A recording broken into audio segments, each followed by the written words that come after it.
இன்றைய தேவ பிரசன்னம். கர்த்தருக்கு பிரியமான தேவனுடைய பிள்ளைகளே, இந்த நாளில் இன்றைய தேவ பிரசன்னத்துக்குள் பிரவேசித்து கர்த்தருடைய வேத வசனங்களை நாம் தியானிப்போம். ஆமென். சங்கீதம் 46 அதிகாரம் 10 வசனம் 11 வசனம்.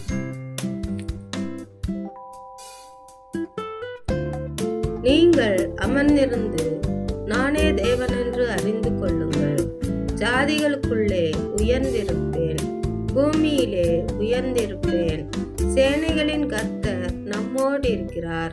யாக்கோபின் தேவன் நமக்கு உயர்ந்த அடைக்கலமானவர்.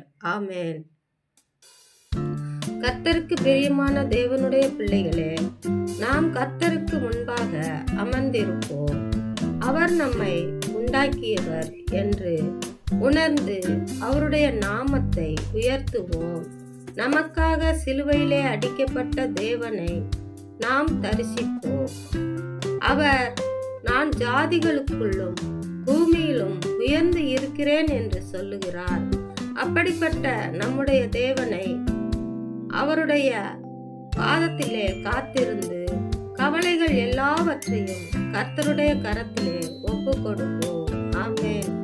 கர்த்தர் நமக்கு மன நிம்மதியை தருவார். ஆமென்.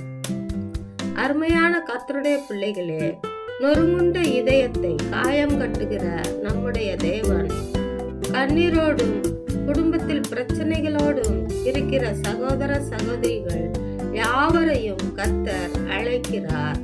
உங்கள் இருதயம் சமாதானம் அடைய வேண்டும் என்று நினைக்கிற ஒவ்வொரு பிள்ளைகளும் சமாதானத்தை தேடி ஓடி வாருங்கள். ஜீவனுள்ள தேவன் இயேசு உங்களை அன்போடு அழைக்கிறார்.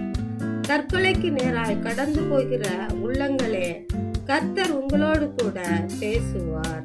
கர்த்தர் உங்கள் இருதயங்களை சமாதானமாக்குவார். ஆமென்.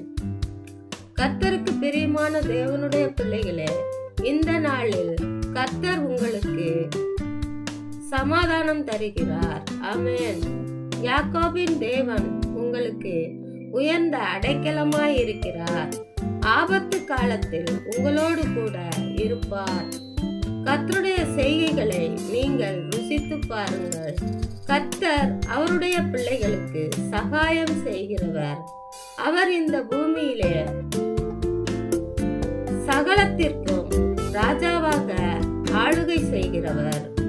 அவரை போற்றி பாடுவோம், அவரை புகழ்ந்து பாடுவோம். அவருடைய தயவும் அவருடைய இரக்கமும் நீதியும் நம்மை ஆண்டு வழிநடத்தட்டும். ஆமென், ஆமென், ஆமென்.